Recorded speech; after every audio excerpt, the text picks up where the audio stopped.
विघ्नहर्ता कोंबडी खत सप्लायर सलगरे। आमच्याकडे पॅकिंग मध्ये अंड्याच्या कोंबडीचा कोंबडी खत मिळेल। उच्च दर्जाचे नैसर्गिक कोंबडी खत पुरवणारे एक विश्वासार्ह नाव। मुख्य वैशिष्ट्य म्हणजे हे खत 100% सेंद्रिय व उच्च दर्जाचे आहे। जमिनीतील सूक्ष्म पोषक तत्वांचे प्रमाण वाढवून पिकांच्या मुळांची वाढ जलद होते व उत्पादन क्षमता वाढते। कोंबडी खताचे फायदे असे की जमिनीचा सेंद्रिय कर्ब मोठ्या प्रमाणात वाढतो, जमिनीचा पोत सुधारतो। ऊस, केळी, भाजीपाल्यासह सर्व पिकांसाठी उत्तम सेंद्रिय खत म्हणजे विघ्नहर्ता कोंबडी खत। आपल्या ऑर्डर नुसार फक्त 8 दिवसात खत थेट शेतावर उपलब्ध। ऑर्डर साठी संपर्क 72 49 35 87 96। रमेश बंडगर, सलगरे, तालुका मिरज।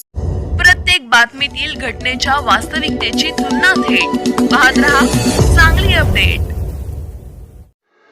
सांगली जिल्हा परिषदेच्या निवडणुकीची रणधुमाळी सुरू झाली असून मिरज पूर्व भागातील सर्वाधिक चुरशीच्या मानल्या जाणाऱ्या एरंडोली जिल्हा परिषद गटात राजकीय हालचालींना वेग आला आहे। या गटातून सुजाताताई विजय पाटील यांच्या उमेदवारीची ठाम मागणी करण्यात येत असून कोणत्याही परिस्थितीत निवडणूक लढवायचीच असा निर्धार कार्यकर्ते आणि मान्यवरांच्या आढावा बैठकीत व्यक्त करण्यात आला। एरंडोली येथील 55 फुटी हनुमान मूर्ती मंदिर परिसरात रात्री उशिरा ही आढावा बैठक पार पडली।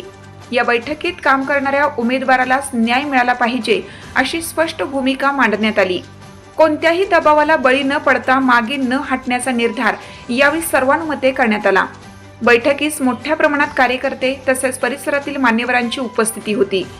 यावेळी बोलताना विजय पाटील यांनी काम करणाऱ्या व्यक्तीला संधी दिली तर तो काय करू शकतो हे लोकांना समजेल असं सांगत एकदा संधी दिली तर त्या संधीचं सोनं केल्याशिवाय राहणार नाही असा विश्वास व्यक्त केला। ग्रामपंचायतीमध्ये दिलेल्या संधीमुळे अनेक विकास कामे मार्गी लागली असून विकासासाठी सातत्याने पाठपुरावा केल्याचे त्यांनी नमूद केलं। प्रत्येक गोष्ट मला स्वतःलाच हवी अशा मानसिकतेला कुठेतरी आवर घालण्याची गरज असल्याचे मतही त्यांनी यावेळी मांडले।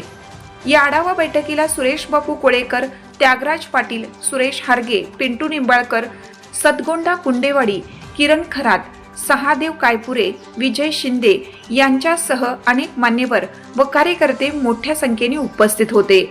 एरंडोली गटातून सुजाताताई विजय पाटील यांची उमेदवारी ही आता केवळ मागणी न राहता ठाम निर्णयाच्या दिशेने वाटचाल करत असल्याचे चित्र या बैठकीतून स्पष्ट झालं आहे। नंतर राजे निवडणुकीत निष्ठावंतांना न्याय द्यावा म्हणून आपण बऱ्याच वेळा बैठकीचं आयोजन केलं।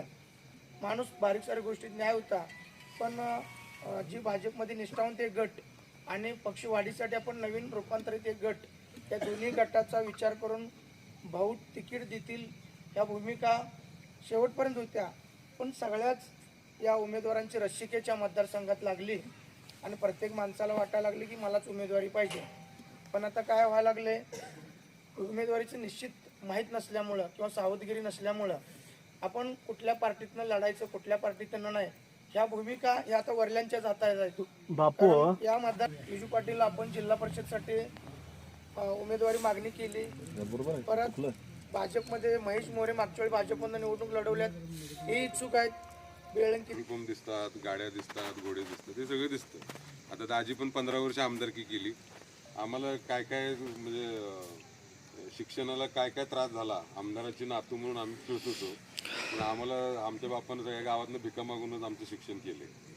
त्यामुळं ती वेळ आणि आज आलेली, आज आम्ही बघतोय हे म्हणजे ते काय पैठणीचा खेळ म्हणा, हे म्हणा, 50-50 लाख रुपये तर नुसतं अगोदर इलेक्शनच्या अगोदरच खर्च करणार, त्याच्यानंतर किती खर्च करणार आहे तेवढी।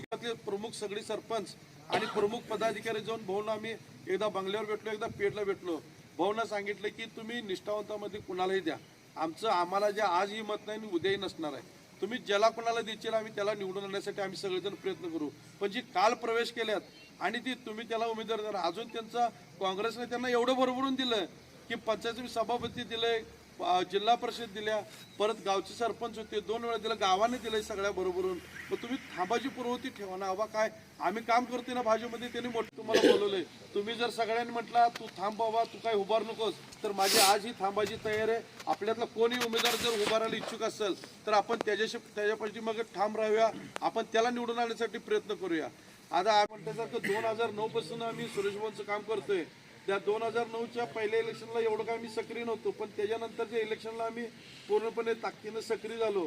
आणि आपण बघताय की जे आता मंडळी म्हणजे तानाजी पाटील त्यांना आता नाव तानाजी पाटील त्यांना आता भाजपमध्ये प्रवेश केलेत, याच्या अगोदर ते भाऊंच्या विरोधातच काम करतोय ते, आणि भाऊंच्या विरोधात काम करत असताना आम्ही कधी त्यांच्या बरोबरच आम्ही कार्यक्रम घेतोय अजून पण, जेणेकरून भाऊंचा मान कमी होईल असं कधी आम्ही वागलो नाही आणि वागणार पण नाहीत.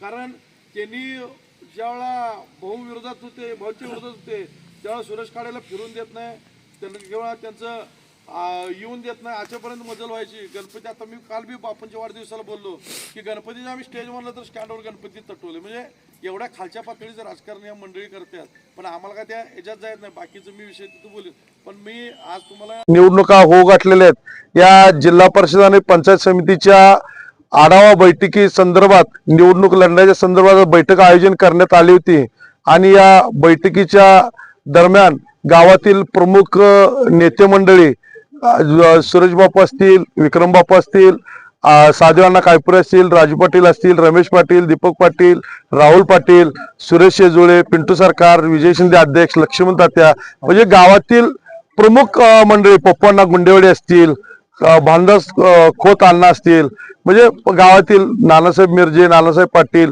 आजी सचिन जाधव, नंदू जाधव, म्हणजे आमच्या प्रमुख जी जीवाभावाची मंडळी, गावातली जी शेवटच्या टोकापर्यंत आम्ही ज्यांच्या जीवावर आज राजकारण करतो किंवा समाजकारण करतो अशा गावातील प्रमुख मंडळीची आज बैठक पार पडली. आणि या बैठकी दरम्यान सर्वांचं मत ऐकून घेण्यासाठी आम्ही आज बैठक आयोजन करण्यात आली होती. या बैठकी दरम्यान सर्वांचं एकांमते असं ठरलं की येणाऱ्या काळामध्ये आता या अर्ज भरायची प्रक्रिया आज चालू झालेली आहे जिल्हा परिषद व पंचायत समितीची. ही निवडणूक आम्ही येत्या काळात ताकदीनं लढवायचं आणि निवडणूक ही लढली जाणार या हिशोबानं आज सर्वांच्या मते ठरलेलं आहे.